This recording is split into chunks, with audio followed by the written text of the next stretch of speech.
Thank you guys for tuning in to Jock Talk. My name is Matt. I'm here along with Brock. How's it going? Not too bad, not too bad. So just a little bit of a background on us. We're two guys, both originally from Wisconsin. We're huge sports fans, and we always have a lot of opinions on what's going on in all of sports. Today's episode, we're going to focus solely on the NFL. Like I said, we are originally from Wisconsin, so if you notice that we're a little bit slanted toward the Packers, that's why. We do keep our opinions, but if you guys have any questions and comments, you guys can send them to us after the show. So we're just going to go ahead and get started. So, Brock, the Packers had a pretty busy offseason.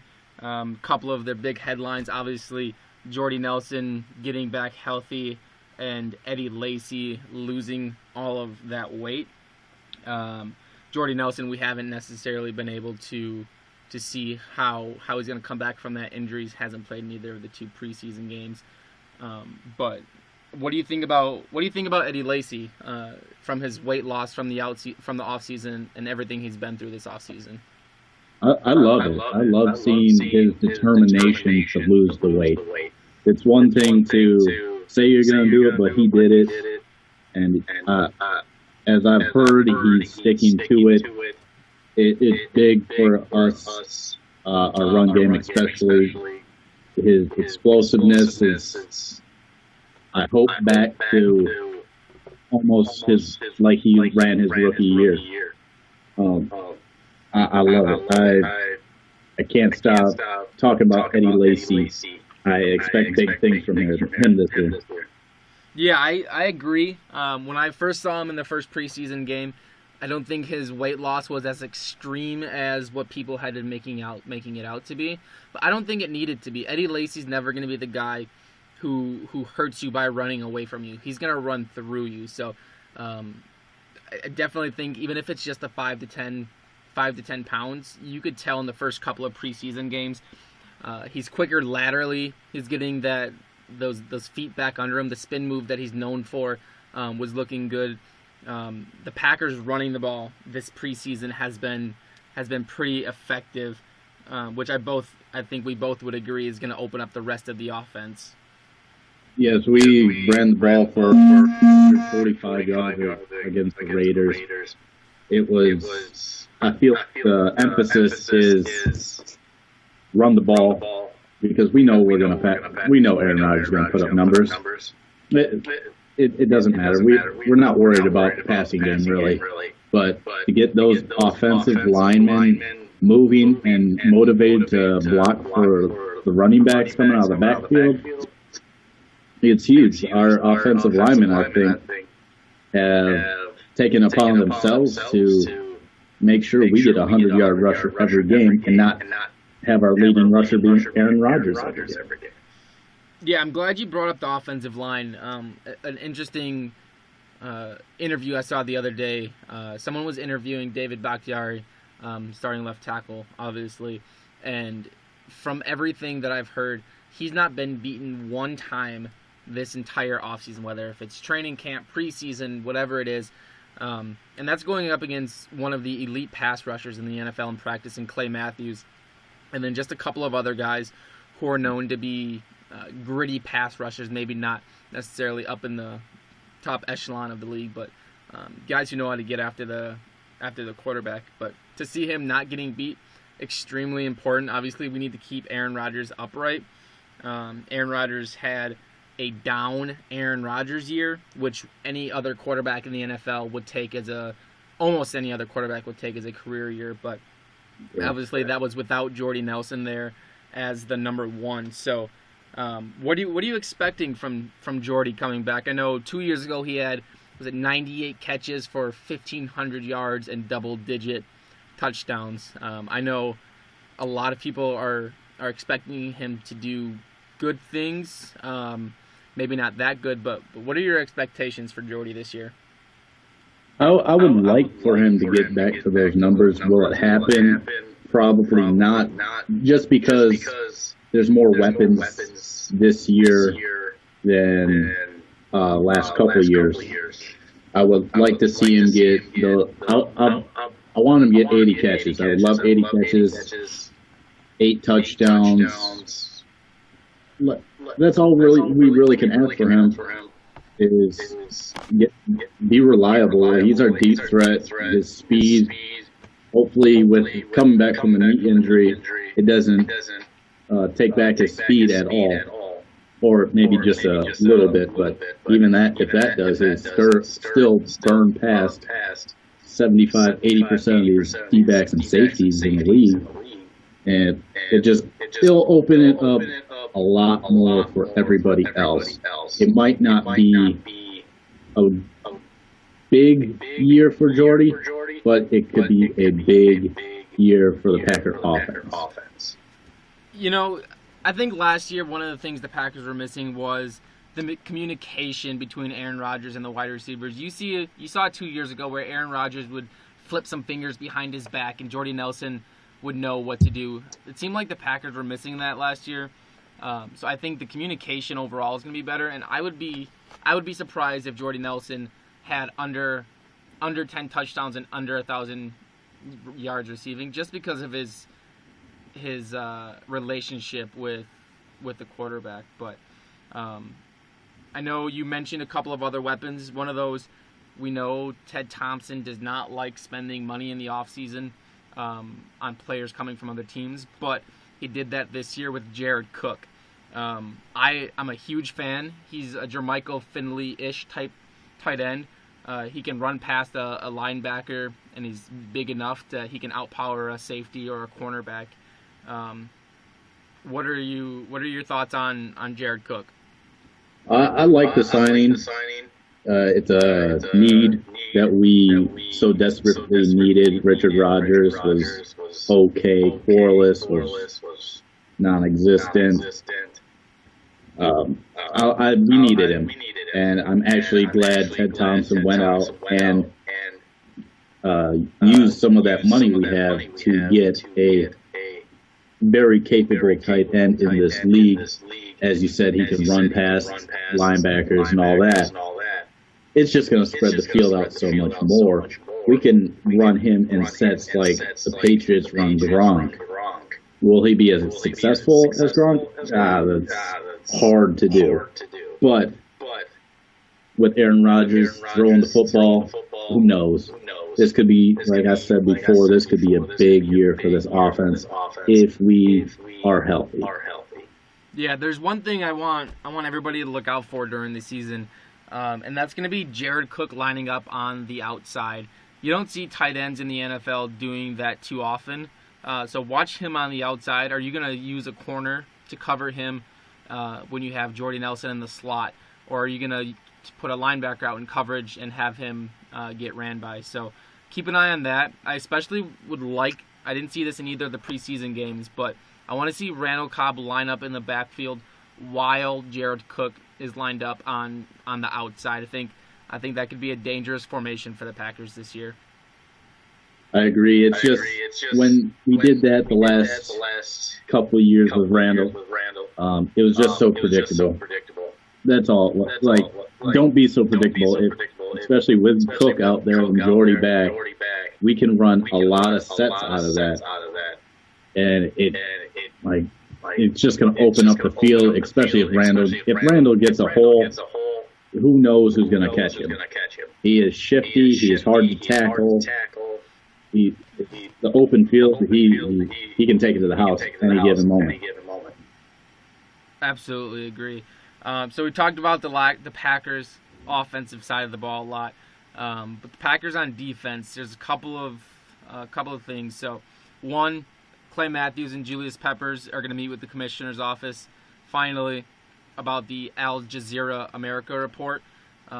There's not a lot of details as to what might come from that. We're hoping that no suspensions are going to come about, but the Packers have a couple of players behind those two guys who are really going to need to step up in case they do miss any time. So Nick Perry hasn't been up to the standard of a first-round pick under Ted Thompson. Dayton Jones, a little bit younger, but still has not lived up to the expectations of a first-round pick. But then you have a guy, I know we both love him, is Jaron Elliott. He's a hard worker. He started off as a special teams specialist, but I'm gonna hope that he gets more playing time at either the defensive end or the outside linebacker position. Yeah, we've been raving about Elliott ever since last year. He started off really strong for us. He played some key roles for us in late games in a few, but he seemed to fade away. It could be because he's so young. He's a third year out of Toledo.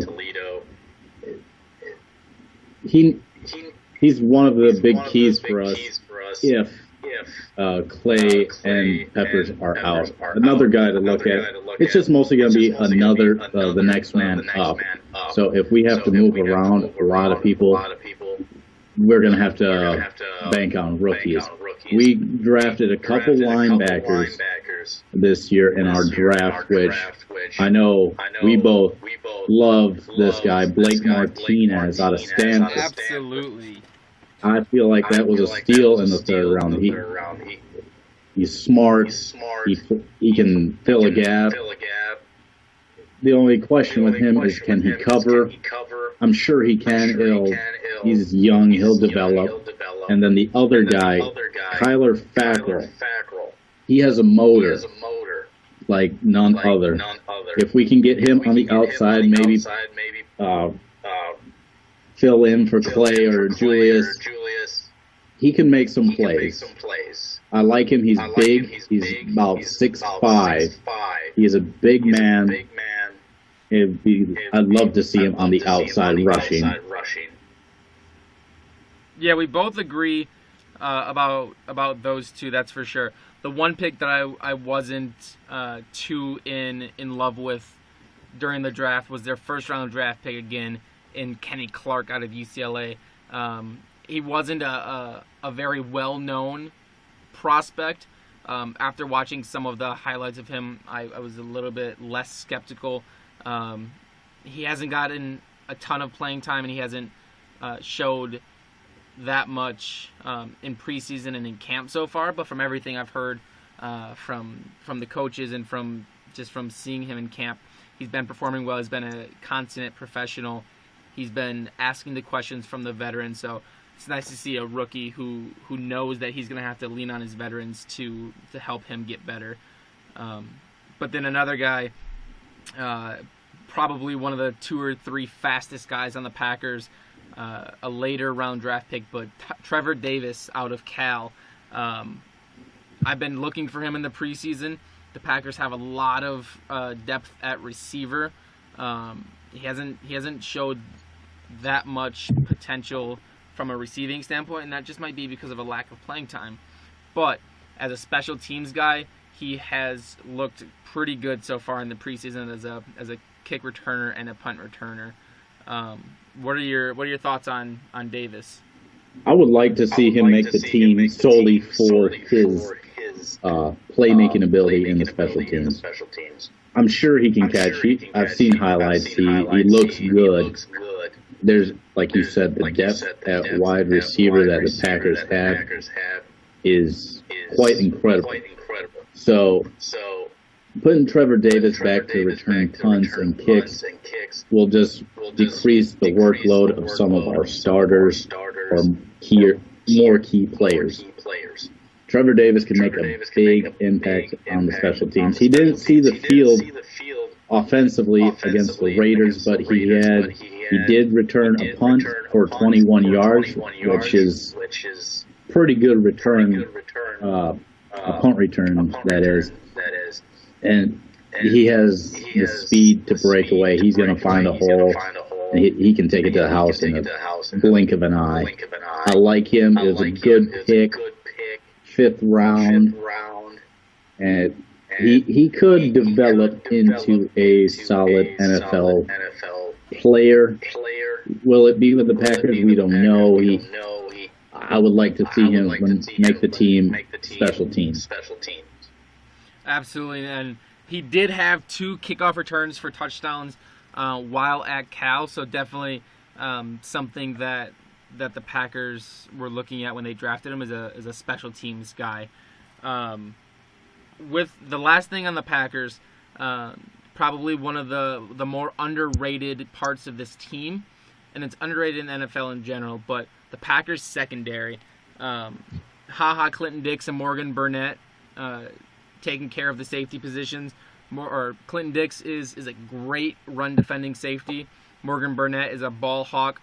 And then you have Micah Hyde, who can play a ton of positions. He can play corner. He can play safety.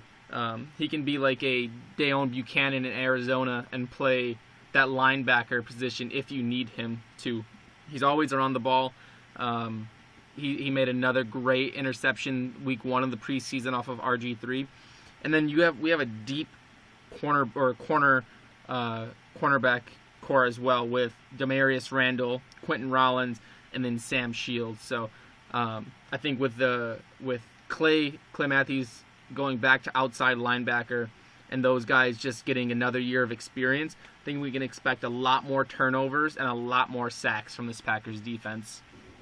That's the big thing. If we get pressure, I am actually quite confident now that we are good in the secondary. We have players that can make plays, big plays, especially like you said, Demarius Randall, Quentin Rollins. They jump the ball. They have great ball skills. They play exceptional man defense. Sam Shields' speed is incredible. Micah Hyde, like you said, put him anywhere on the field. He's going to make a play for you as long as he's healthy. That's the big thing. I'm a big Micah Hyde fan when he's on the field. If he's not on the field because of injury, it's hard to have that nickel and dime corner slash linebacker in there that you can trust will be in the right spot. You mentioned players staying healthy. This offseason, it seemed like there's been a lot of injuries, but not only injuries, suspensions that are going to keep players out, whether if it's 1 game or 10 games, or for some players it's for the whole season. Just going to list off a couple here. A couple of rookies especially. So you have Sheldon Rankins, who was a popular Rookie of the Year pick for the Saints. You have Reggie Ragland and Shaq Lawson, two great college defenders, out at least a couple of weeks for the Bills. And then you have the guys in the draft who were the big red flags in Jalen Smith and Miles Jack. So Miles Jack, it's exciting to see. He did play in last night's game for the Jags against the Buccaneers. I believe he recorded 2 tackles, so nothing spectacular, but just seeing him on the field is good news. I know we're both big fans of Miles Jack.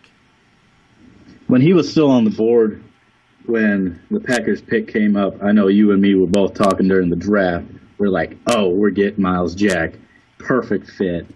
We tried to get it trending on Twitter, Pack for Jack, but didn't work out for us. Unfortunately not, but it's good to see him on the field. We were big fans of him coming out of UCLA. He's a great player, smart kid. I expect him to do big things for the Jaguars in that defense, as long as he stays on the field. Absolutely agree. So we went through some of the injuries. Obviously, there's tons of injuries. It would take a long time to go through all of them. But we also got to talk about the suspensions a little bit. Le'Veon Bell was suspended for 4 games, got that reduced to 3 games. I think that's going to be a big missing piece for those Steelers for the first couple weeks. Marcel Darius suspended for 4 games, and he actually just checked himself into a rehab facility. No reports as to what the drug of abuse was, but hopefully he gets everything worked out. One of the top 3 or 4 defensive tackles in all of the NFL, so hoping that he gets his stuff together. And then you obviously have Tom Brady suspended 4 games for the Deflategate situation. So a lot of teams got to be missing some big pieces in the first couple of weeks of the season. So we're going to have to wait to see how those affect the teams throughout the season. Otherwise, this offseason was also big for signings in the NFL. A lot of players switching teams, and big-name players at that. You have Josh Norman going to the Redskins, Brock Osweiler and Lamar Miller going to the Texans, Arian Foster going to the Dolphins, Malik Jackson, who was on that Broncos defense, who led them to the Super Bowl, went to Jacksonville, and then Olivier Vernon went to the Giants. I think for me, Olivier Vernon's going to have the biggest impact out of the players who are switching teams, teaming him up with Jason Pierre-Paul. Post fireworks accident, I think the Giants are going to maybe not get to the point where they were a couple years ago with Justin Tuck and Jason Pierre-Paul, but I think their defense is definitely on the rise. Let me ask you this. For you, which player that either switched teams, or is it a player that's staying put? Which player this offseason made the biggest impact for their team?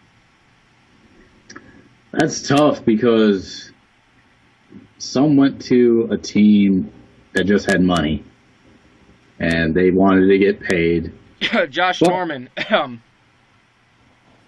Well, that was a conflict with the Panthers also. So we don't know all the details on that. But Brock Osweiler, you can say that one. I'm a big Brock Osweiler fan. I'm surprised you're not more in on it. Just the Brocks got to stick together. No, just because we have the same name, and he's like a foot and a half taller than me. No, I think a couple players that could make a big impact are DeMarco Murray going to the Titans. They loaded up on running backs. They got DeMarco, then they went out and drafted Derrick Henry. They still have McCluster back there. Not only that, but they also used their first-round draft pick on a all-around very good offensive tackle in Jack Conklin out of Michigan State. So I'm glad you brought that up. It kind of slipped my mind about DeMarco. He had a little bit of a down year, but I think we're on the same page with him. Yeah, DeMarco, I mean, it's a three-headed monster over there in Tennessee. And don't even forget Mariota running the ball. Yep. If they line all three of DeMarco, Derrick Henry, and Mariota back there, we don't know who's going to run the ball, who's getting the ball. And they just traded Dorial Green-Beckham. Yep. Yeah. For an offensive tackle. So they're trying to load up that offense and run and gun everybody. So it's going to be interesting to see how they utilize DeMarco and Derrick Henry and even McCluster coming in, filling in, doing screens. He's a fast guy out of the backfield. One more guy that might or could make a difference for their team is Matt Forte going to the Jets. Forte, I feel like, is motivated because he wanted to stay in Chicago. I feel like the Bears didn't want the commitment on Forte, so they let him walk. Forte, I feel like, is a very capable running back in this league. He can catch out of the backfield. He can block. He can run. I feel with that Jets offense, it gives a little more dynamic to it that Chris Ivory couldn't. Chris Ivory was a good runner, don't get me wrong, but him coming out of the backfield, not as reliable as Matt Forte. Definitely agree. I will say I'm glad Matt Forte is out of the NFC North, though, so the Packers don't have to worry about him twice a year. But I agree, especially with the receiving out of the backfield, I think is his biggest strong suit. So I'm definitely glad that you brought him up. But like I said, also glad that he's finally out of our division. Who are your players to watch that switch teams? You know, I'm a huge Lamar Miller fan from the Dolphins. I've had him in my fantasy team each of the last couple years, and he's almost carried my team there. But just as a real life football player, no fantasy implications. He's a young Matt Forte. I think he's faster. He has just as good of as hands, and he can run through the tackles, or he can go outside if he needs to. So I'm a huge Lamar Miller fan going to the Texans. Obviously, they have a revamped offense. I think the next guy for me, I already mentioned Olivier Vernon. The next guy for me isn't going to be a guy who switched teams, but it's a guy that's coming back from a year-plus long suspension. So kind of taking an easy way out. But Josh Gordon, I know he's been a topic of debate as to can he produce what he did 2 years ago. I'm not sure that that's going to be the case, but with Robert Griffin III, he needs somebody to throw the ball to. They've got Corey Coleman, but he's still a rookie as good as he was at Baylor. So I think Josh Gordon is that other guy for me. Now, he is one of those guys who's suspended for the first 4 games, but I'm really excited to see what he does this year as well there in Cleveland. I agree that Cleveland could be a decent team to watch this year. They have the offense to put up points. We've seen in the preseason Terrell Pryor and RG3 are having quite the connection on the deep ball. What are your thoughts on Terrell Pryor and the Browns? I think Terrell Pryor is going to be he has the ability to be a decent NFL wide receiver. I think that he's at best the number 3 receiver or number 4 target in Cleveland. Just like I said, you have Josh Gordon when he does get back from suspension. Corey Coleman's been nursing just a little bit of a nagging injury. But then you also have one of the top 3 or 4 tight ends in the NFL from last year in Gary Barnidge there. And then with that, two sneaky running backs who aren't necessarily going to be Pro Bowl caliber players, but Duke Johnson and Isaiah Crowell coming out of the backfield, both can catch the ball. Both are going to be great at catching the screen passes. So I can't say that I have too high of expectations for Terrell Pryor, but let me get this from you. Another former Ohio State quarterback who is switching to an NFL wide receiver for the Houston Texans. What are your thoughts on Braxton Miller? Hated him in college. Love him in the NFL. I feel like so far he's shown good hands, really good speed, and could be a big target for Brock Osweiler this year for the Texans. Definitely agree. And he, along with DeAndre Hopkins, obviously, along with Will Fuller, who is actually the higher drafted receiver of the two. And then that revamped defense. J.J. Watt, yes, he's nursing a little bit of an injury, but Jadeveon Clowney has looked great this offseason. He's been looking like he's living up to the expectations of a number 1 overall pick. And that's actually why I have the Houston Texans winning the NFC South division this year. The AFC South is one to watch because you have 4 teams there that can play football. They have good enough quarterbacks, a good wide receiving crew, minus the Titans and Colts. But I have the AFC South coming out of the Jaguars. I like Blake Bortles, and I hope he does good this year. Allen Robinson is a big target. Allen Hurns. Then you got Julius Thomas. If he can stay healthy, that tight end for the Jaguars could put up big points for them. And I love their defense. We touched on a little bit earlier, Miles Jack, but they also added they drafted Jalen Ramsey, the cornerback. And I love my cornerbacks, and Jalen Ramsey could be one of the next stars, I feel like, in the NFL. I definitely agree. And then one thing also to keep an eye out for is Dante Fowler Jr. So they basically have 3 top 10 draft pick talents on that defense. Dante Fowler Jr. missed all of last season with a torn ACL coming out of camp. Miles Jack arguably was a top 5 pick before issues about his knees came out.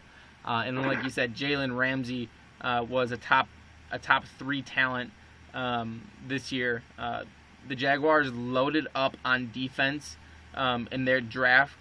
Just a couple of other guys. Yannick Ngakoue is a defensive end out of Maryland. Didn't necessarily put up the numbers, but he's one of those guys who has that relentless motor to keep an eye on out for in Duval, as Jags fans like to say. Not quite as high as them on you are. I think they're still a year away, but definitely agree that they're on the rise this year. So we mentioned the AFC South. I think another division to keep an eye out for. I think it's a 3-team race for the NFC North, or the AFC North, excuse me. I think if you ask a lot of people, it's a toss-up between the Steelers, the Bengals, and the Ravens. Myself personally, I have the Steelers taking the AFC North. I think too many weapons on the offensive side of the ball. With obviously you have Big Ben, you have Le'Veon Bell after his suspension. Excuse me. You have Antonio Brown, who's arguably the best receiver in the NFL. So I think the offense is going to carry that team, even with missing a top 5 running back for the first 3 games of the year. I will say this: it is a 3-team race. The Ravens have looked pretty good this offseason. They were plagued by injury last year, so that's definitely a team to watch. And I wouldn't necessarily surprise a lot of people, but maybe not people who watch all the teams will be surprised to see the Ravens maybe getting that 2 spot in the AFC North. But I have the Bengals winning that division solely on their 1-2 punch with Giovanni Bernard and why can't I think of his name? Jeremy Hill. There you go. Those two out of the backfield, it's one loves to plow, one loves to speed, but also their air attack. Even though they lost Marvin Jones, I wasn't big on Marvin Jones. I was more. It's AJ Green. AJ Green is a top 5, top 3 receiver even in this league. He goes up, he gets the ball at the high point, and then just runs right by you. I definitely agree. I think the one thing that kept me from picking the Bengals to take the NFC North crown was going to be the question marks surrounding Tyler Eifert. He's a great tight end talent, but I think that would be a big missing piece if he were to miss considerable time for the Bengals. Yes, Tyler Eifert is a very capable tight end in this league. I like his size, his speed, his strength. He's a big red zone target outside of AJ Green. So Bengals get in the red zone, you don't really know what they're going to do. They have the plow running back, then they got AJ Green, and then Tyler Eifert on the other side. They could just throw it up to either one of those, and they'll be sick real easy. So we go from the AFC North then to the AFC West. Let me ask you, I know that's another division that not a lot of people are too sure about. The Broncos lost a couple of players off that defense, a couple to injury, including Derek Wolfe and Vance Walker. They did, however, maintain their secondary, the no-fly zone, as well as Von Miller finally signing that huge contract for them. But on the offensive side of the ball, there's a lot of questions revolving around the quarterback. Mark Sanchez had been looking good until this second preseason game. Both him and Trevor Siemian seemed to struggle a little bit. But Paxton Lynch has been looking pretty good, albeit against second or third stringers. He's a rookie who wasn't necessarily expected to be ready for a couple of years. So I think they're definitely excited. John Elway's excited in Denver. And I think that the defense of the Broncos is still going to lead them to the division title. I don't think they're going to go anything better than 10-6 or 11-5. But I think the Raiders, again, one of those teams who still has a year or two left. And I think that the Kansas City Chiefs have, I don't think they keep it rolling like they did the second part of the year. I think they struggle a little bit this year. What are your thoughts in the AFC West? You know what? I'm not sold on the Broncos because, like you said, their quarterback situation is all up in the air. Love their defense still, though, but I feel like maybe the inconsistent quarterback play will put the Broncos in a good deal of trouble. And with that, the defense can only do so much. You only can hold somebody so far and not break down. Their defense is still going to hold up. I do not have them winning the division.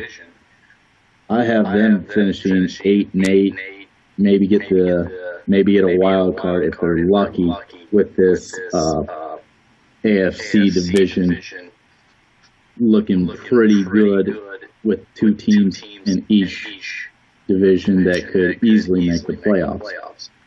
Having said that, I do have the Raiders winning that division. I like Amari Cooper, big Amari Cooper fan.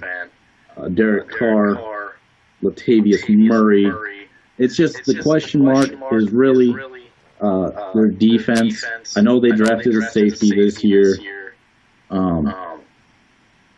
but their defense without Charles Woodson, how much did Charles Woodson teach this secondary could be enormous. If they sat down with Charles Woodson and soaked up everything, that secondary could be really good as long as they put the pieces together.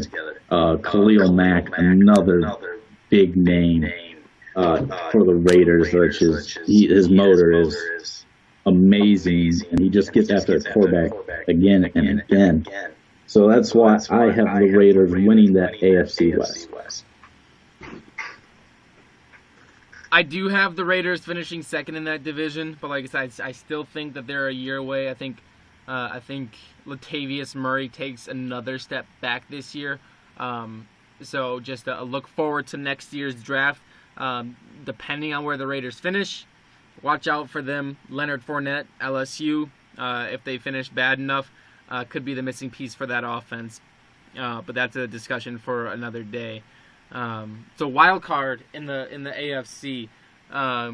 Just gonna skip the AFC East or what? Well, we might as well skip the AFC East. I think we both agree for about the 12th year in a row, the Patriots, even without Tom Brady for the first 4 games, I think easily take that division. Jimmy Garoppolo has looked good in the preseason. He looks calm and poised. I just think that the Patriots are too much for the rest of the AFC East. Yeah, their matchup problems all over the field. They're huge. You look up at their front line. You got Gronk, and then you got Martellus Bennett. Then you got LeGarrette Blount coming on the backfield. That's just 3 big men that you have to match up against, and nobody has the size on defense to stop that. Let me say something. It's not all about the size. They have the size and big, but they also have a couple of those really small guys who you're wondering, how are these guys NFL players? In James White and Julian Edelman, two guys in on that offense that counteract the big guys with speed, with hard work. So They have a little bit of everything in the Patriots offense. I'm not a huge Bill Belichick fan in terms of his personality or how he treats the media, but you can't argue with the results there in New England. Yeah, I'm not a Patriots fan. I feel like the Patriots are just kind of the dicks of the league. The Yankees. A lot of people love them, but then everybody else hates them. If you don't like the Yankees, you hate them. That's what it is. So it's like if you don't like the Patriots, you hate them. I feel like that's what the Patriots are to the NFL. So that was pretty easy. We both agree on the AFC East. Wild card. For me, I think the team who didn't finish in first in the AFC North between either the Steelers or the Bengals was going to get that first wild card spot. So I do have the Bengals getting the first wild card. But then the second wild card, I have the Indianapolis Colts making a return to the playoffs. I think Andrew Luck is still one of the top 5 best quarterbacks in this league. He was injured last year.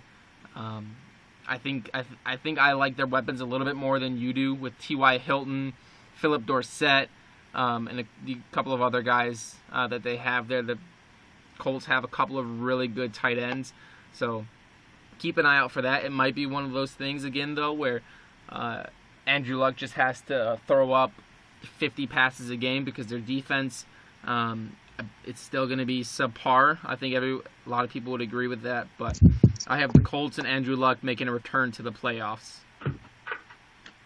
I have, for my wildcard picks, I have, like you said, in the AFC North, it's going to be either the Bengals and Steelers. We both agree on that. I have the Texans getting the wild card spot out of the AFC South.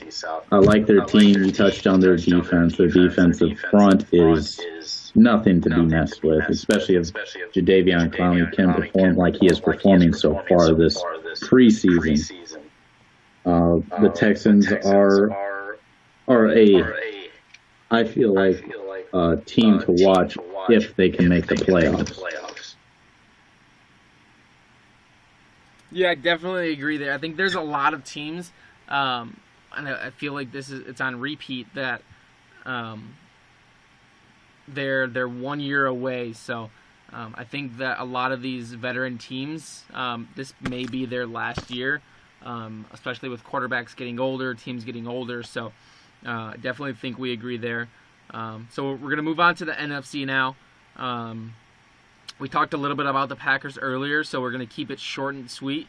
I think we both agree the Packers are going to win the NFC North. I do have them going at the worst 12-4 this year, and at the best 13-3. So I think it's going to be one of those two. I think they slip up versus the Colts or at Atlanta, one if not both of those games. Any other trap games or any other notes that you have for the Packers season? Not really. I have them winning the division. Vikings coming in a close second, but I just feel like nobody in that division strengthened their secondary enough to stop that Packer offense. Like we touched on earlier, if everybody stays healthy, they keep Aaron upright. This offense is going to be one hard team to stop. So AFC or NFC North is, I feel the Packers to lose. Definitely agree there. Go through the rest of the NFC here. I do have the New York Giants reclaiming the NFC East title. I mentioned it earlier. Olivier Vernon is a great pass rusher. Odell Beckham Jr., he is suspended for the first game of the season for his altercations last year, but excited to see what he does this year. I think we both agree, and everyone agrees that this year could be the year of the wide receivers. I think that the Giants improved more than any team. I have the Seattle Seahawks taking the NFC West crown. We'll talk about this in a little bit, but that just like the NFC North or the AFC North is a 2-team race between the Seahawks and the Cardinals, and the NFC South. I know we disagree on this one a little bit, so I do have the Panthers taking a step back this year. However, I still do have them winning the NFC South. I think Cam is too talented, and I think that defense is it's legit, is as easy as it can be put. Luke Kuechly is an absolute monster on the defense, and then their defensive line, they shorted up, re-signing a couple of guys. Go ahead and start with the NFC South, because like I said, I know we disagree on that one, so I want to get your opinion on that. Yes, we do both agree that the Panthers will regress. But I have the Tampa Bay Buccaneers winning that division, and I have them winning by a couple games. Their defense, I feel like, has a bunch of playmakers out there that can play the ball hawking, tackling machines. But on the other side of the football is the thing that I like to talk about with the Bucs. I have faith in Jameis. Jameis Winston, I'm expecting a big year out of him. Expecting big things out of that offense. Mike Evans and Jackson, and then even the muscle hamster out of the backfield. Even their tight end, Austin Seferian-Jenkins, he was hurt most of the year last year. He's back. The weapons are there for Jameis. Jameis fan. Did not like him in college, but then again, he turned over in the NFL. I like him. He's slimmed down a little bit even. Absolutely. And looks good so far. But I'm winning the NFC South. And we both do agree on NFC East and West. Like, it's cut and dry.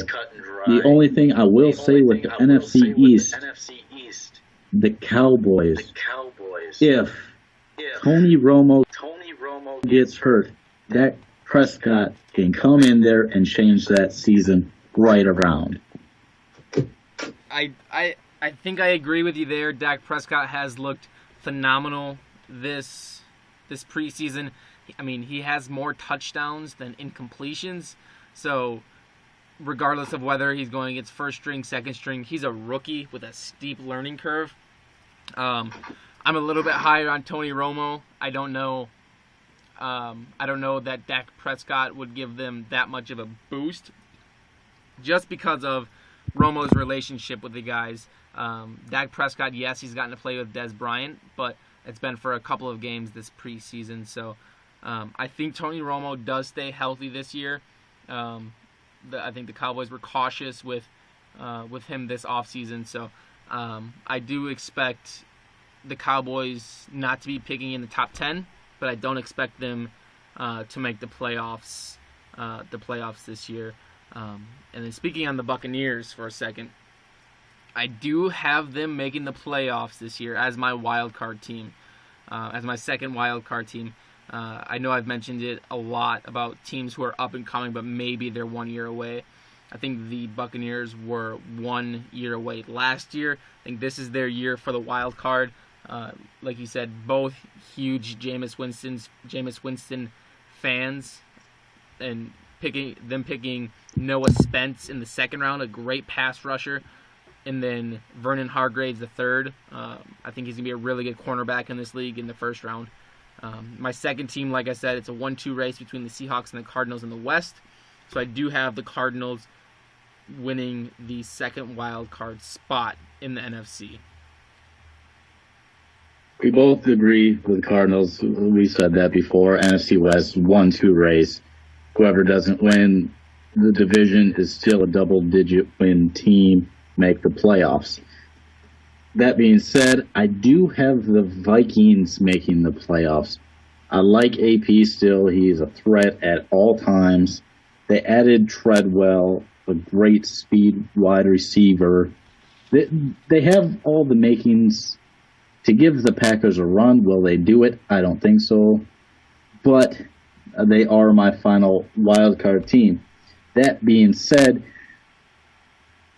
if you notice, I do not have the Panthers in the playoffs. I do not think Cam performs like he did last year, because that was a great year for him, mainly running the ball and even spreading the ball out to wide receivers. This year, getting Kelvin Benjamin back actually could hurt them, because I feel like he might force the ball like he did their first year together, force the ball to him, make some bad decisions. And on the defensive side, they're still good. They still got Kuechly. They still got Thomas Davis. But that secondary did take a hit losing Norman. I'm not a Norman fan by any means, but he is a great talent at the cornerback position, and it's big shoes to fill. We'll see if they can do it. I wouldn't be surprised if they make the playoffs, but my prediction is they do not make the playoffs this year. So I think with that, we both have our surprise teams. We both agree that the Buccaneers are going to take that step forward. For me, the team you may or may not have noticed, the Vikings, I think they take a step back this year. Teddy Bridgewater, I don't know that he's the answer in Minnesota. Yes, he made the Pro Bowl last year, but that's with 4 or 5 quarterbacks opting out. As our friend and listener Travis Kaus would say, Teddy Small Hands is the name for him. So I think they take a step back this year. I will say one of my favorite players in the NFL, it's hard for me to say this as a Packers fan, but Harrison Smith is a great young safety for Minnesota. But I do have them taking a step back. I do have them finishing 8-8, so nothing terrible, but definitely a disappointment for Viking fans and for that team in Minnesota. I think now that we have all our playoff teams, what is your too early Super Bowl matchup? my too early Super Bowl matchup. Like I said, we are Wisconsin sport fans, born and raised. But I think this is a pick from my head, not necessarily just my heart. I think the Packers make it back to the Super Bowl. That defense is much improved, just getting the year of experience on them. Jordy Nelson getting back, Eddie Lacy getting back to it. I do have the 12-4 Packers going to Super Bowl 51 in Houston. A lot of people are picking the Houston Texans as that sexy Super Bowl pick. New quarterback, new running back. Super Bowl in their hometown. So with that, I do not have the Texans going to Super Bowl 51. I have the New England Patriots facing the Green Bay Packers. I think Jimmy Garoppolo holds them over. I think the Patriots go 3-1 without Brady, and Tom Brady comes back and just wreaks havoc on the rest of the NFL to prove why he is one of the best quarterbacks of all time. So I have the Packers meeting the Patriots in the Super Bowl this year. You said we are Packer fans. We probably sound biased for this, but I also have the Packers making the Super Bowl. Their offense is so dynamic. It's hard not to pick them. But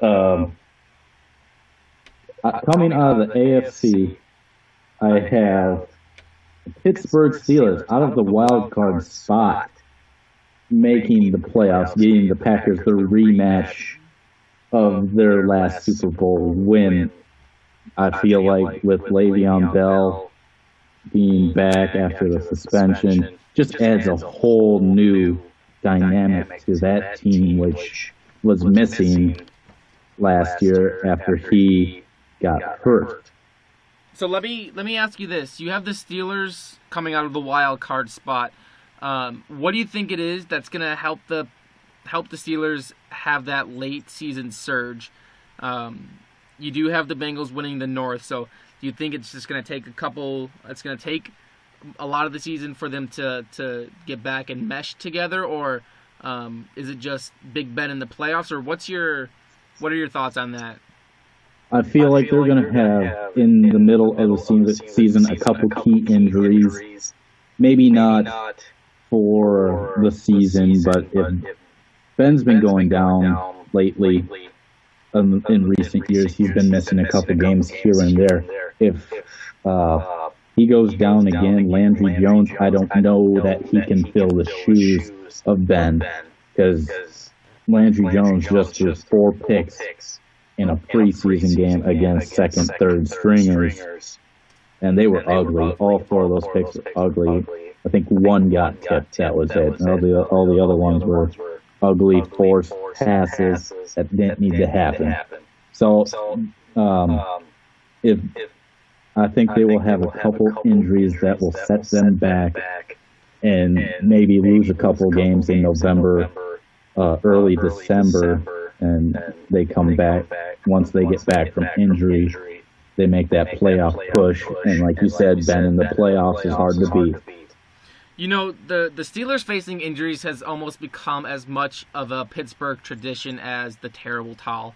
Whether if it's Le'Veon Bell getting hurt, or whether if it's their offensive line going down for a couple of games, or their secondary, or whatever it is. So I can definitely see it there. I think I speak for all Steelers fans where I hope that the team stays healthy. I think most players in the NFL would agree with that. They want to face a team when they're at their strongest. So the way too early Super Bowl picks, we both have the Packers advancing to the Super Bowl. I have them against the Patriots. You have them against the Steelers. Since we're making predictions, who do you have winning offensive MVP this year? You know, it's hard to say for me. I wish I could have it narrowed down to one guy. You have to. One guy. One guy. One guy. I'm going with one guy to win the MVP. I'm narrowing it down from my list of 3. I'm going to go with Russell Wilson to win the MVP. Maybe doesn't have all of the talent around him that a Ben Roethlisberger or an Aaron Rodgers does, but he has a very capable Pro Bowl caliber receiver, Doug Baldwin. He's got arguably, when he's healthy and when he's in the right scheme, the best tight end in the NFL in Jimmy Graham. He's got Tyler Lockett, who is a player to keep an eye out for. He's got a couple of running backs in the backfield. They did lose beast mode Marshawn Lynch to retirement, but a couple of running backs who can split the duties. So I think Russell Wilson, with losing Marshawn Lynch, is going to have to carry more of that load. I think he's going to shed any preconceived notions that he was a game manager this year, and I think he takes that next step forward, and I think Russell Wilson walks away as the offensive player of the year. I'm going to sound biased one more time, but Mr. Aaron Rodgers wins the MVP. I've touched on it, we've touched on it, the weapons are there, everything's there, and he is a bad man. You never know. You're just one play away from a touchdown with Aaron Rodgers. He extends every single play. And sometimes he doesn't even roll out. He just sits in that pocket, bounces around, goes to 1, 2, 3, 4, 5 different checks, and then throws a laser 60 yards down the field over double coverage. It's just his arm strength, his accuracy is impressive. One thing Greg Jennings said about Aaron Rodgers when old Greg was on the team, he said, if anybody is going to throw 0 interceptions in a year, it will be Aaron Rodgers. We both know, we watched him. He is a perfectionist. He hates failing. One of these years, I feel like we're going to see him have 5 interceptions in a full 16 season. And it's just going to be amazing. I think I agree there. Like I said, it was hard not to pick Aaron. Him and Big Ben were my other in my top 3, but I just had to go with Russell there. Now I know we agree on this next topic, defensive player of the year. is a player out of the Arizona Cardinals backfield. He might not even be the best defensive player on his own team, but we both agree that Tyrann Mathieu will walk away with the Defensive Player of the Year award. Since we both agree, let me just ask you this: give me one thing about Tyrann Mathieu. One thing. Why is he your pick for Defensive Player of the Year? I can't do one thing. That's the problem. I'll narrow it down to one thing: his heart, his will to play the game, his energy is just uncanny. He wants to play. He's built to play football. It's kind of like watching a smaller Sean Taylor out there. Sean Taylor could fly around the field. He was probably a bigger hitter than Tyrann, but Tyrann is just a beast to watch because everyone start throwing away from Patrick Peterson. You throw it to the other side, or you throw it down the middle of the field. Tyrann Mathieu somewhere over in that vicinity. They can split down the field in the middle and have Tyrann on one side and Patrick Peterson is on the other. They might get 100 yards passing. Yeah, I definitely agree. With Tyrann Mathieu, the thing about him, you mentioned his heart and his will to play. I think his resiliency, coming out of college with the drug abuse. There was an interview with him the other day that football actually saved his life. So he's not one of those guys who's in it for the money. He plays because he loves the game of football. And I feel like he thinks that he owes the Arizona Cardinals a lot for giving him that shot, and I think that he proved them right, and he's gonna live up to the contract that he just got. Defensive Player of the Year. While we're on the topic of safeties, Defensive Rookie of the Year. Excuse me. There's a player for the Oakland Raiders. You mentioned Charles Woodson earlier. This guy's a little bit of a different player than him, but Carl Joseph. You might recognize that game if you watched any of the NFL draft because Mel Kiper Jr. and Todd McShay probably mentioned his name more than anyone outside of the top two quarterbacks. But he's a big hitter. He's a ball hawk. He can help against the run. So wouldn't be surprised to see the rookie with 80 plus tackles, 5 plus interceptions on a team that we both agree is going to be improved from last year. And especially on the defensive side of the ball for the Oakland Raiders. So Carl Joseph, West Virginia Mountaineer safety, now plays for the Raiders, like I said. What's your thought process? I think I know where you're going with this. So what do you think? We've touched on this team earlier. Jacksonville Jaguars have a couple rookies that can make a huge impact on an NFL game. And Jalen Ramsey and Miles Jack are, I feel like, two of the front runners right now for Defensive Rookie of the Year. I'm going Miles Jack. We talked about passion and speed with Tyrann. Miles Jack has that coming out of the linebacking position.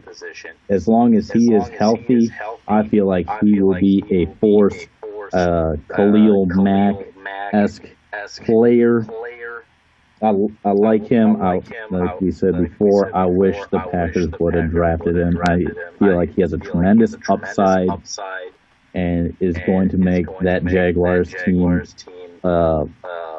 so much better than recent years on defense.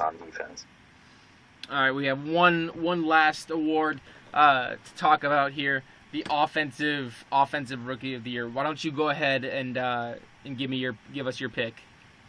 I'm gonna steer away from the pick that is the most common, the Ezekiel Elliott, or even he is a sexy pick for rookie of the year.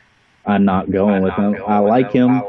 I'm just going from the other guy from Ohio State, Braxton Miller in Houston. I feel like if they use him the right way, he is going to have big yards. We've seen flashes of it in this preseason. He looks good at the wide receiver position. They could even run trick plays with him, have him throw the ball. He has a good arm. He is a great athlete. He's going to make plays for that team. He's going to be fun to watch. Like we said earlier, Texans are going to be fun to watch. I have Braxton Miller winning that Rookie of the Year. Just beating out Ezekiel Elliott, I feel like.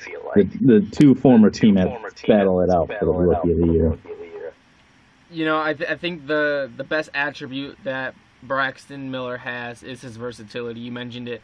Line him up in Wildcat, put him in the slot, put him on the outside, line him up out of the backfield. So I like that pick from you. I am going with another wide receiver from an AFC team.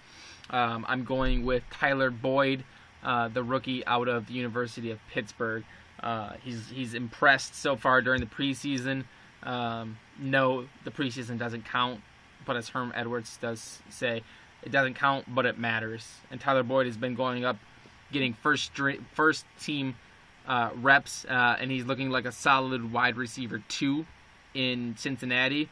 And he's got one of the best in the business in front of him and to learn from. So for me, Tyler Boyd, wide receiver for the Bengals, is going to take over and be the offensive rookie of the year. Now, I mentioned AJ Green. We're gonna move on to fantasy here. I do want to say one thing, and you can call me crazy, but I like to call myself bold. Bold prediction here: AJ Green puts up more fantasy points than Todd Gurley. You might be wondering why that connection, or does it make sense? They're two different positions. University of Georgia, both of them had issues coming out of college, but AJ Green, I think, sets the bar for just about all the receivers this year. Todd Gurley, I think, has a really good year, but I think AJ Green makes it happen this year in Cincinnati. He is definitely top 5, top 3 even. I would put him at behind Julio and even Dez at times, I guess you could say Dez. There's wide receivers out there right now that we could even throw Odell in there. We can throw Jordy in there. This year is going to be a big year for wide receivers. I feel like in fantasy, the game has changed so much. The teams are going pass heavy, and not just by like 4 or 5. We're having Drew Brees throw 50 times. We're having Andrew Luck throw 50 times. Brady throw 50 times, and not even think about it. They're like, oh, yeah, that makes sense. So let me ask you this: you mentioned that it's a wide receiver heavy league. Obviously, those guys need somebody to throw them the ball. Who do you have as your number 1 fantasy quarterback this year? It's going to be tough. A lot of people are taking Cam number 1 as their number 1 quarterback, or even overall. But I will take Aaron Rodgers as my number 1 quarterback for fantasy this year. Just we've touched on it. I've said it millions of times already. The weapons we have, offense we have, it's going to be scary. Yeah, we both agree there. I mean, there's not much else to say. Like I said, I do have Russell Wilson taking the MVP, but I do have Aaron Rodgers as the number 1 fantasy quarterback. The running back situation, I know this is one of the one that's up in debate the most. I have Lamar Miller from the Houston Texans as the best running back in fantasy in a PPR specific league. He's too good out of the backfield.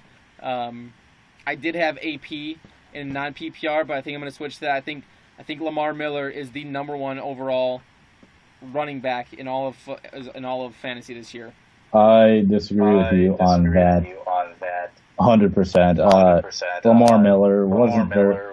He was average with the Dolphins. I don't think he's going to get any better with the Texans. But my running back this year is Todd Gurley. I feel like the Rams don't have much outside of him. They're going to just try to. Jeff Fisher's going to run with him. I feel like he needs to see the ball 20, 25 plus times per game. I feel like he averages over 120 yards a game. I'm expecting a big year out of Todd Gurley. You know, you mentioned why you think Todd Gurley is going to be the best fantasy player. I think for that reason alone is why I didn't pick him. I think it's a classic stuff the box, and you take the risk that either Jared Goff or whoever they choose to be their starting quarterback is going to beat you. I know you're a Tavon Austin fan. I'm not necessarily. I think he has the potential, but hasn't showed the capability of being a number one receiver. So, with talking about wide receivers, I did mention A.J. Green having more points than Todd Gurley.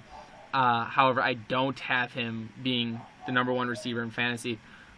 You mentioned it. There's Dez, there's Odell, there's Antonio Brown, there's A.J. Green.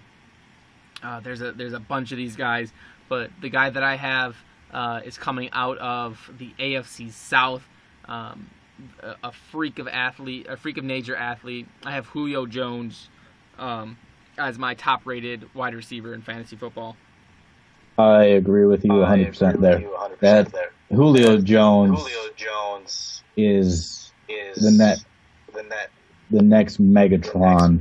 He is huge. He is a man. He is hard to cover. He can outrun you. He can outpower you. He is a matchup problem for anybody in this league. He's double covered, he's open. He's triple covered, he's open.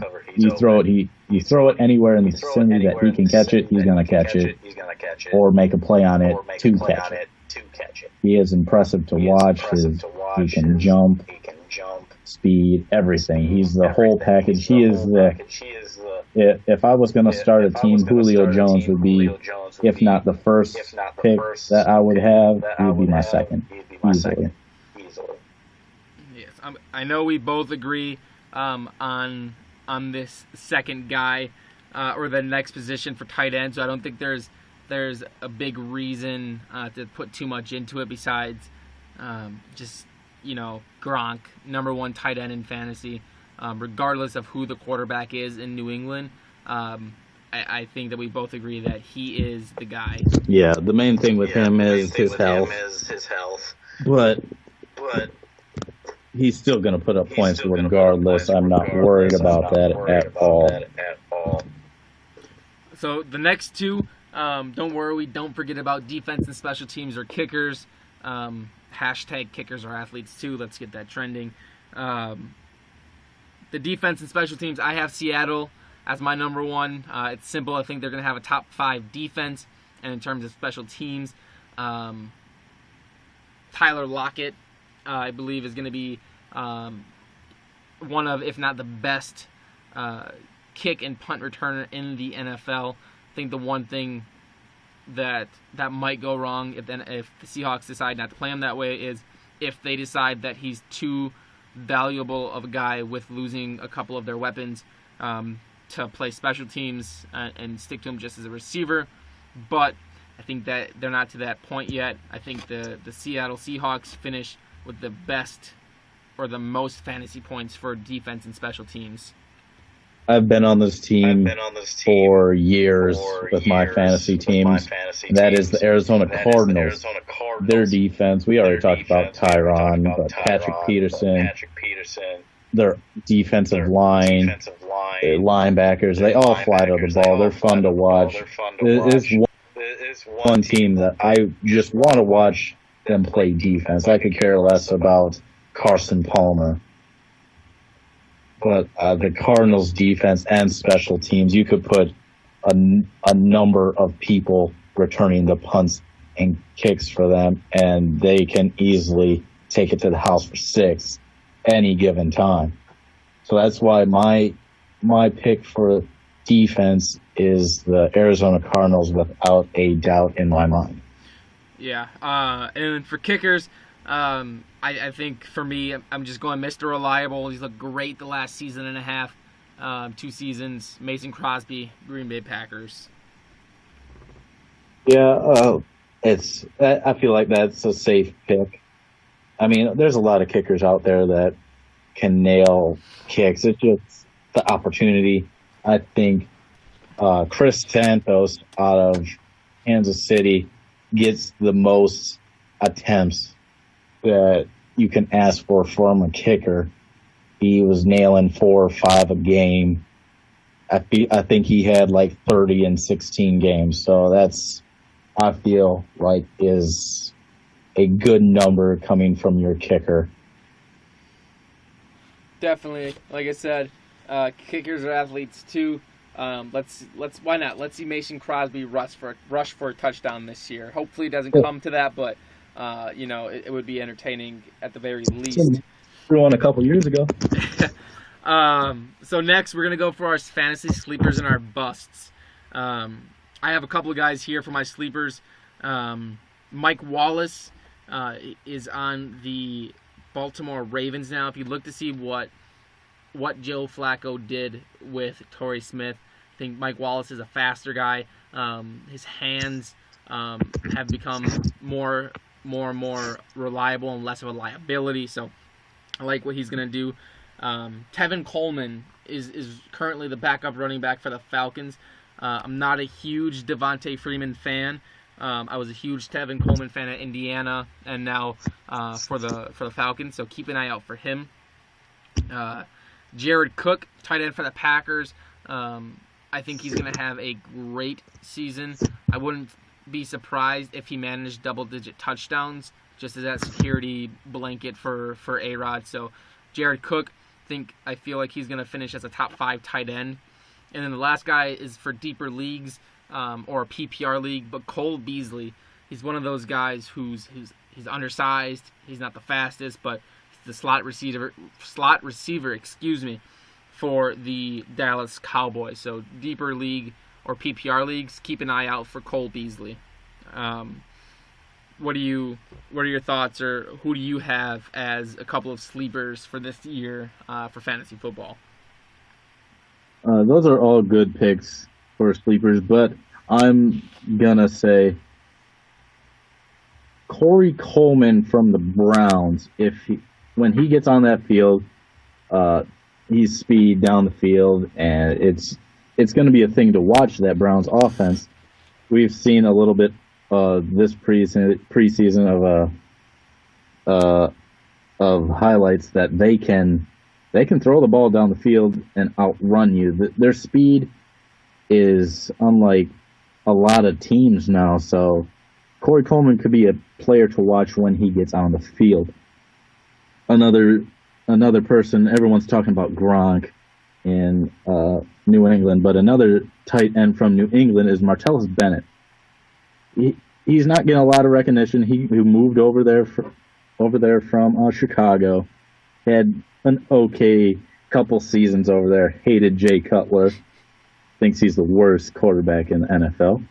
I won't disagree, but Martellus Bennett now going over to New England, it's just going to add another thing. It's like I feel like it's another Aaron Hernandez just without the murder.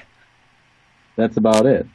But then my third pick is, we talked about this team, raving on this team right now. I think they're going to take that next step. This is the Buccaneers, Mike Evans. He had a good year last year, but he just didn't put up the touchdowns as he did in his rookie season. His rookie season, he had 12 touchdowns. His second season, he only had 3. Granted, he had about the same receptions, same yards. It's just that red zone threat wasn't there out of him as he was in his rookie year. So I expect big things out of Mike Evans and even that Tampa Bay offense. So obviously we talked about sleepers, but we're gonna talk about busts. I want to preface this by saying when we say bust, we don't necessarily mean that this player is gonna have an awful season, but compared to where they're being drafted, for example, if Cam Newton is on our bust list, it's a bust because he's being drafted as the number 1 quarterback overall. Does it mean he's gonna finish the season outside of the top 20? No, not necessarily. So when you hear these, like I said, just take it with a grain of salt. It's not a bust as in general, just compared to where they're being drafted. So for me, a couple of guys, Carson Palmer. Yes, I think the Arizona Cardinals, make the playoffs, but I think Carson takes a step back. He's getting up there in age. Larry Fitzgerald is getting up there in age. The tight ends in Arizona aren't ultra reliable or pass friendly. So I think teams are gonna be able to get to him a little bit more this year. I think he throws a few more interceptions than he did last year. Another guy out of the NFC West for me, who I don't think is going to live up to where he's being drafted at, is Thomas Rawls out of Seattle. I think he was good last year until he started slowing down later in the year, facing nagging injuries. I think there's too many weapons to spread the ball around. I think the Seahawks maybe evolve their offense a little bit, not to be predicated as much around the running game, but to finally make Russell Wilson the star of that offense. What about you, Brock? What are you thinking for people who are not necessarily going to live up to expectations this year? I mean, we both agree on Thomas Rawls. I feel like everyone's going to pick him because he is now the number 1 running back in Seattle. So where he's going to be drafted, I don't think he's going to give you the numbers that you expect from that. One of my guys I have, we talked about him, Devontae Freeman out of Atlanta. I don't expect him to have as big as impact on the game that he did last season. He came out of nowhere for Atlanta and just blew up. So now we have tape on him. It might slow him down a little bit. Not gonna say he's gonna have a terrible year, but I feel like his numbers are gonna be reasonably low for him and his expectations. This next guy, I know you're high on him. And I'm not so much. I'm not a fan of his weapons that he has. Andrew Luck, I feel like, will struggle this season. He looked good last night in the preseason game, but I mean, it's not full throttle yet. But Andrew Luck, he can only do so much with T.Y. and Moncrief and the ageless wonder Frank Gore. Outside of that, he lost Kobe Fleener. One of, I know, his main targets this year or last year was Kobe Fleener, but he lost him to the Saints. So we'll see how he can adjust to that.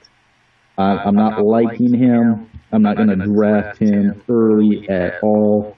If he's there late, I might pick him. He'll be your safety blanket this year, I feel like, if you desperately need a quarterback. Yes, I think that about rounds out our fantasy.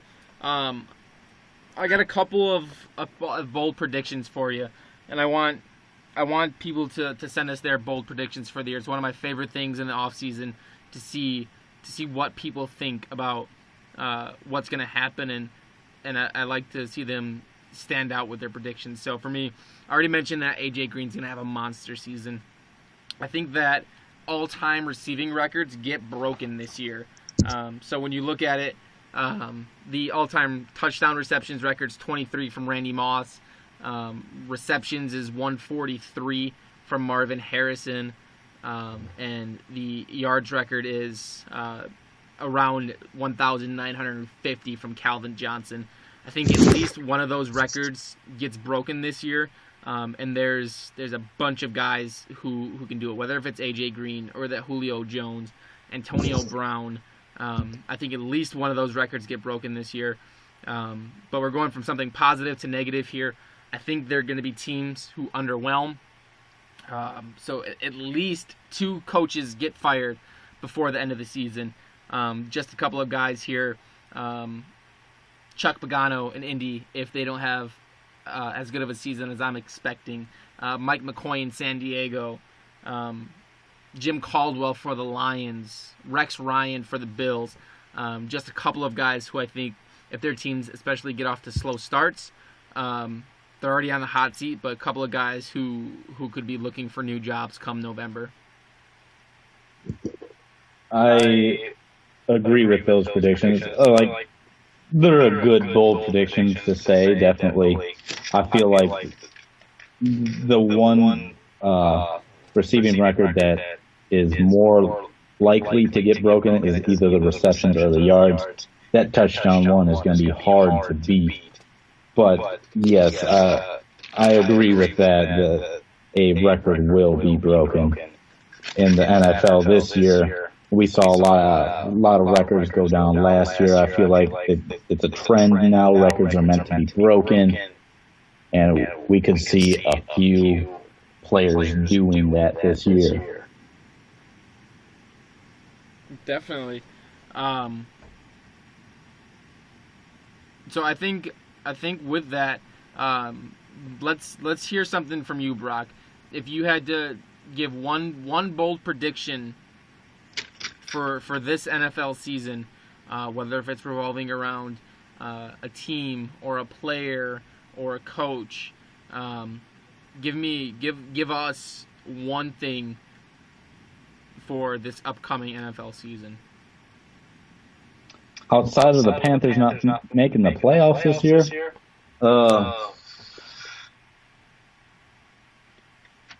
I feel like this year is going to be the year of the quarterback.